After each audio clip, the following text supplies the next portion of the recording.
بسم اللہ الرحمن الرحیم۔ یہ حضرت حزقیل علیہ السلام کی قوم کا ایک بڑا عبرت خیز اور انتہائی نصیحت آمیز واقعہ ہے جس کو خداوند قدوس نے قرآن مجید کی سورہ بقرہ میں بیان فرمایا ہے۔ حضرت حزقیل علیہ السلام حضرت موسیٰ علیہ السلام کے تیسرے خلیفہ ہیں جو منصب نبوت پر سرفراز کیے گئے۔ حضرت موسیٰ علیہ السلام کی وفات اقدس کے بعد آپ کے خلیفہ اول حضرت یوشع بن نون علیہ السلام ہوئے جن کو اللہ تعالیٰ نے نبوت عطا فرمائی۔ ان کے بعد حضرت کالب بن یوحنا علیہ السلام حضرت موسیٰ علیہ السلام کی خلافت سے سرفراز ہو کر مرتبہ نبوت پر فائز ہوئے۔ پھر ان کے بعد حضرت حزقیل علیہ السلام حضرت موسیٰ علیہ السلام کے جانشین اور نبی ہوئے۔ حضرت حزقیل علیہ السلام کا لقب ابن العجوز یعنی بڑھیا کے بیٹے ہے اور آپ ذوالکفل بھی کہلاتے ہیں۔ ابن العجوز کہلانے کی وجہ یہ ہے کہ یہ اس وقت پیدا ہوئے تھے جبکہ ان کی والدہ ماجدہ بہت بوڑھی ہو چکی تھیں، اور آپ کا لقب ذوالکفل اس لیے ہوا کہ آپ نے اپنی کفالت میں لے کر 70,000 انبیاء کرام کو قتل سے بچا لیا تھا جن کے قتل پر یہودی قوم آمادہ ہو گئی تھی۔ پھر یہ خود بھی خدا کے فضل و کرم سے یہودیوں کی تلوار سے بچ گئے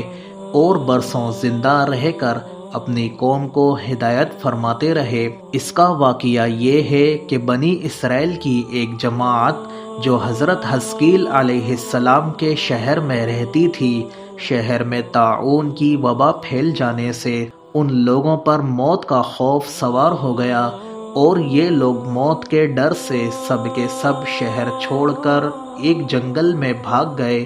اور وہیں رہنے لگے۔ تو اللہ تعالیٰ کو ان لوگوں کی یہ حرکت بہت زیادہ ناپسند ہوئی، چنانچہ اللہ تعالیٰ نے ایک عذاب کے فرشتے کو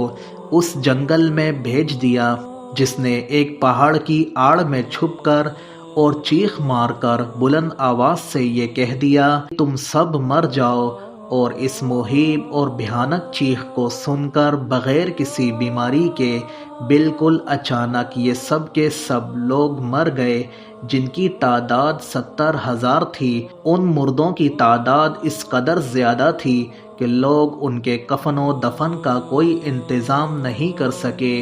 اور ان مردوں کی لاشیں کھلے آسمان میں بے گور و کفن 8 دن تک پڑی سڑنے لگیں اور بے انتہا تعفن اور بدبو سے پورے جنگل بلکہ اس کے اطراف میں بدبو ہو گئی۔ کچھ لوگوں نے ان کی لاشوں پر رحم کھا کر چاروں طرف سے دیوار اٹھا دی تاکہ یہ لاشیں درندوں سے محفوظ رہیں۔ کچھ دنوں کے بعد حضرت حزقیل علیہ السلام کا اس جنگل میں ان لاشوں کے پاس سے گزر ہوا تو اپنی قوم کے 70,000 انسانوں کی اس موت ناگہانی اور بے گور و کفن لاشوں کی فراوانی دیکھ کر رنج و غم سے ان کا دل بھر آیا اور اللہ تعالیٰ کے دربار میں دکھ بھرے دل سے گڑ گڑا کر دعا مانگنے لگے کہ یا اللہ، یہ میری قوم کے افراد تھے جو اپنی نادانی سے یہ غلطی کر بیٹھے کہ موت کے ڈر سے شہر چھوڑ کر جنگل میں آ گئے۔ یہ سب میرے شہر کے باشندے ہیں، ان لوگوں سے مجھے انس تھا اور یہ لوگ میرے دکھ سکھ کے شریک تھے۔ افسوس کہ میری قوم ہلاک ہو گئی اور میں بالکل اکیلا رہ گیا۔ اے میرے رب، یہ وہ قوم تھی جو تیری حمد کرتی تھی اور تیری توحید کا اعلان کرتی تھی اور تیری کبریائی کا خطبہ پڑھتی تھی۔ آپ بڑے سوز دل کے ساتھ دعا میں مشغول تھے کہ اچانک آپ پر یہ وحی اتری کہ اے حزقیل علیہ السلام، آپ ان بکھری ہوئی ہڈیوں سے فرما دیجئے کہ اے ہڈیوں،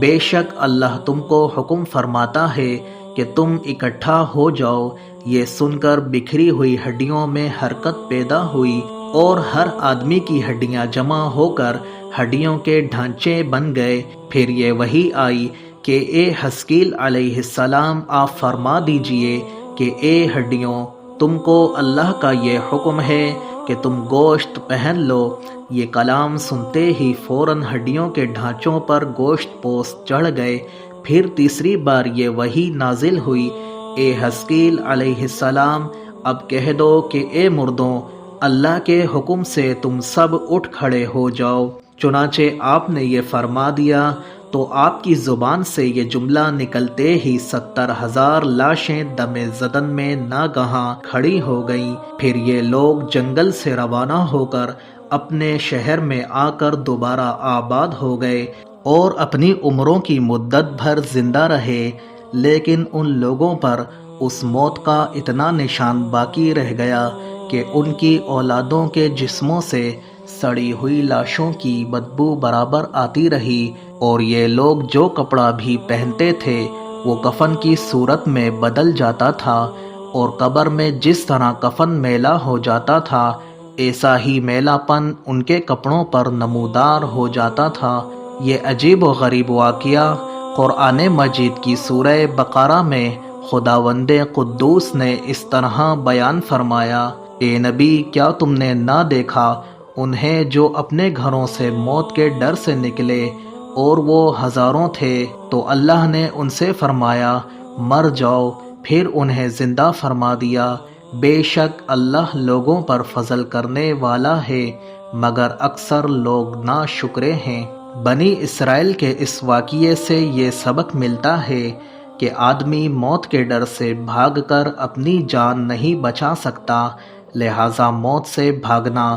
بالکل ہی بیکار ہے۔ اللہ تعالیٰ نے جو موت مقرر فرما دی ہے وہ اپنے وقت پر ضرور آئے گی، نہ ایک سیکنڈ اپنے وقت سے پہلے آ سکتی ہے، نہ ایک سیکنڈ بعد آئے گی۔ لہٰذا بندوں کو لازم ہے کہ رضائے الہی پر راضی رہ کر صابر و شاکر رہیں، اور خواہ کتنی ہی وبا پھیلے یا گھمسان کا رن پڑے، اطمینان و سکون کا دامن اپنے ہاتھ سے نہ چھوڑیں، اور یہ یقین رکھیں کہ جب تک میری موت نہیں آتی مجھے کوئی نہیں مار سکتا اور نہ میں مر سکتا ہوں، اور جب میری موت آ جائے گی تو میں بھی کچھ بھی کروں، کہیں بھی چلا جاؤں، بھاگ جاؤں یا ڈٹ کر کھڑا رہوں، میں کسی حال میں نہیں بچ سکتا۔